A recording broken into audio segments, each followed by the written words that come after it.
Lagrange's theorem. तो what is the statement of this theorem? The order of each subgroup of a finite group is a divisor of order of the group. अगर group आपका एक finite group है तो उस finite group का सब group जो होगा, सब ग्रुप का ऑर्डर ग्रुप के ऑर्डर को डिवाइड करेगा। फाइनाइट ग्रुप का यदि कोई भी सब ग्रुप एग्जिस्ट कर रहा है तो हर एक सब ग्रुप का ऑर्डर फाइनाइट ग्रुप के ऑर्डर को क्या करेगा? डिवाइड करेगा। तो देखिए इसका प्रूफ करते हैं। लेट जी बी अ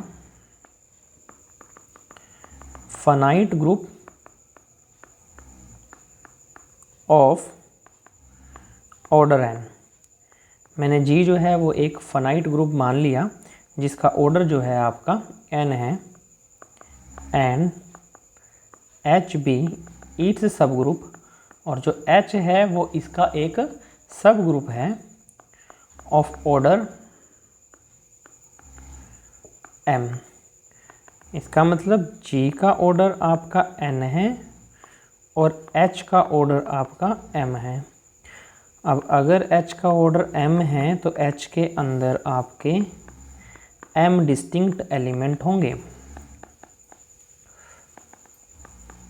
ये लो जी, ये आपके h1, h2, h3 up to hm, ये m डिस्टिंक्ट एलिमेंट हैं जो h के अंदर हैं। अब for a1 belongs to g, ha1 कैसा होगा वो देख लीजिए। For a2 belongs to g, ha2 कैसा होगा? अब मैं क्या कर रहा हूँ, मैं जितने भी राइट को सेट्स बन सकते हैं जी के, मैं सारे राइट को सेट्स बना रहा हूँ, जितने भी बन सकते हैं। a1 मैंने फिक्स कर दिया जी से तो ha1 एक राइट को सेट बन जाएगा। a2 एक फिक्स करा मैंने जी से तो ha2 एक दूसरा राइट को सेट बन, तो जितने भी बन सकते हैं। तो अब ha1 कैसा बनेगा? h1 a1 सबके साथ, हर एक एलिमेंट के साथ h के आपका a1 आ जाएगा। इस तरह से ये hm a1 तक चलेगा। और ये आपका h1 a2 h1 h2 a2 और hm a2 तक।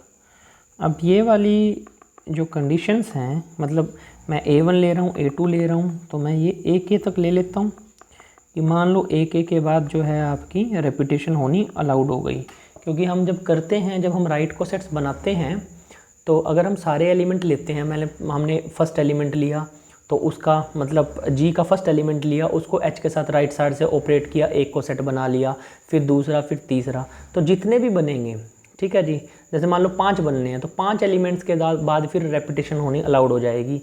h1 4 जो है, मतलब h जो है एक सब ग्रुप है, तो h के साथ आपने a4 को ऑपरेट करवाया तो एक बन गया, a1 को करवाया एक बन गया, a2 को करवाया दूसरा बन गया, फिर 3 को करवाया, फिर 4 को करवाया, फिर 5 को करवाया, आपने 5 बन गए। तो 6th वाले, जैसे आप 6th को ऑपरेट करवाओगे, a6 को ऑपरेट करवाओगे h के साथ, अगर 5 को सेट हैं तो a6 जो है वो उन्हीं 5 में से कोई एक आ जाएगा, तो रेपिटेशन होनी स्टार्ट हो जाती है। हम मानते हैं कि अभी जो है ak तक हमने जो है ऑपरेट करवाया और अभी यहाँ तक जो है आपकी रेपिटेशन नहीं हुई, क्योंकि कोसेट एग्जिस्ट तो करता ही है। ऐसा तो नहीं है कि कोसेट एग्जिस्ट ही ना करे, चाहे वो एक ही एग्जिस्ट करे। एच खुद अपना जो है राइट कोसेट होता है, एच के साथ आप आइडेंटिटी को ऑपरेट करवा दें तो एच के साथ जैसे आइडेंटिटी ऑपरेट होगी वो एच ही आ जाएगा, तो वो खुद भी आपका जो है तो वो इसी के अंदर आ गया, ha1 ha2 ha3, इसी में से जो आपका एक वो बन गया। तो h के अंदर m एलिमेंट थे और ये ak तक आपका गया। तो ये, तो आप ये देखिए, आप एवरी राइट कोसेट, अब जो भी कोसेट होता है राइट ऑफ h, अभी इस क्वेश्चन के अंदर जो हमने ये प्रूफ किया है, इसके अंदर जो भी राइट कोसेट है इसके अंदर हम m डिस्टिंक्ट एलिमेंट हैं, हैज़ m डिस्टिंक्ट एलिमेंट्स। क्यों हैं डिस्टिंक्ट एलिमेंट्स? क्योंकि h का ऑर्डर m है, और h का ऑर्डर m है तो उसके कोसेट का ऑर्डर भी m ही रहेगा। जो ऑर्डर आपका सब ग्रुप का रहता है उसके कोसेट का ऑर्डर भी क्या रहता है? सेम रहता है। तो डिस्टिंक्ट एलिमेंट एंड फिर उनके बीच में कुछ कॉमन भी नहीं होगा, क्योंकि ha1 के अंदर भी m ही एलिमेंट हैं, ha2 के अंदर भी m एलिमेंट हैं, h1 से शुरू होकर वो hm तक जा रहे हैं, और ऐसे ही ha के अंदर भी m एलिमेंट हैं। and there is no common element,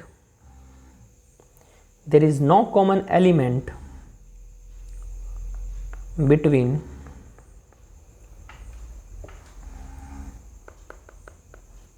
the right coset of H in G। तो एक थ्योरम है, एक रिजल्ट है, G को सभी राइट कोसेट्स की, G को उसके सब ग्रुप के सभी राइट कोसेट्स की यूनियन में लिखा जा सकता है। अब ये सारे राइट कोसेट हमने बनाए तो इसकी यूनियन में हमने इसको लिख दिया और हर एक के अंदर डिस्टिंक्ट एलिमेंट आपके हैं। तो अब ध्यान से देखिए कि number of element in G कितने हो जाएंगे, number of elements in G बराबर हो जाएंगे number of elements in HA1 plus number of elements in HA2 plus number of dash dash dash elements in HA because union में लिखा है और डिस्टिंक्ट हैं। अगर इनके बीच में कुछ भी कॉमन होता तब तो ये सिचुएशन नहीं होती, लेकिन अब इसके और इसके और इसके और ये जितने भी हैं इनके बीच में कोई भी कॉमन एलिमेंट नहीं है, तो जितने नंबर ऑफ एलिमेंट इसमें हैं, इसमें हैं, इतने हैं नंबर ऑफ एलिमेंट वो सब प्लस हो जाएंगे, नंबर ऑफ एलिमेंट इसके आ जाएंगे बिकॉज इंटरसेक्शन तो 5 है, कुछ भी कॉमन एलिमेंट इनके बीच में नहीं है। अब number of element in G हमें नहीं पता कितने हैं, तो वो ऑर्डर ऑफ G लिख लेते हैं उसको। Number of element in HA1 M, number of element in HA2 M, number of element in HA3 M। तो हर एक के अंदर M एलिमेंट हैं और ये ध्यान से देखो कि ये कितने राइट कोसेट्स हैं, HA1 HA2 HA3 up to HAK, ये K राइट कोसेट्स हैं। तो K राइट कोसेट्स हैं और M नंबर ऑफ एलिमेंट एक राइट कोसेट में हैं, तो M डॉट K आ गया। ये सभी राइट कोसेट्स के नंबर ऑफ एलिमेंट्स आपके आ जाएंगे। तो ध्यान से देखिए जो ये M है ये आपका ऑर्डर ऑफ H था, हमने माना था कि H के अंदर M एलिमेंट हैं, और K एक पॉजिटिव इंटीजर है, तो ऑर्डर ऑफ G को डिवाइड कर दिया ऑर्डर ऑफ H ने और हमारा आंसर आ गया K। और जो K है वो है क्या, number of right coset.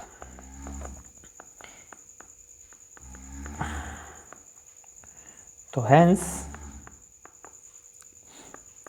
Order of H is a divisor of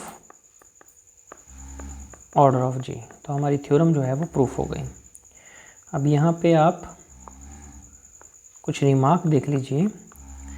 number 1 चीज़ क्या है कि जो ये आपका K रहता है, अभी मैंने कहा कि जो N है वो आपका मतलब ऑर्डर ऑफ G जो है N वो आपका बराबर हुआ M इंटू K के। M जो है वो number of element in H है, मतलब ऑर्डर ऑफ H है। तो यहाँ से जो K की वैल्यू आई वो क्या आएगी, N अपॉन में M, N अपॉन में M। तो जो आपका यहाँ से M आया वो आपका क्या आएगा, N अपॉन में K। और ये M है क्या, ये है ऑर्डर ऑफ H, और ये N क्या है, ये है ऑर्डर ऑफ G, और ये K क्या है, index of H in G। Because number of right cosets या फिर नंबर ऑफ लेफ्ट कोसेट्स, इसी को हम क्या बोलते हैं, इंडेक्स बोलते हैं। ये जो K है ये आपका इंडेक्स है। और या आप ऐसे भी लिख सकते हैं कि जो K है वो N अपॉन M के बराबर है, ये ऑर्डर ऑफ जी है, ये ऑर्डर ऑफ एच है, तो मतलब इंडेक्स कितने लेफ़्ट को सेट बनेंगे या फिर कितने राइट बनेंगे वो बराबर होगा ऑर्डर ऑफ जी बाय में ऑर्डर ऑफ एच। तो ये आपकी थ्योरम जो है प्रूफ हो गई।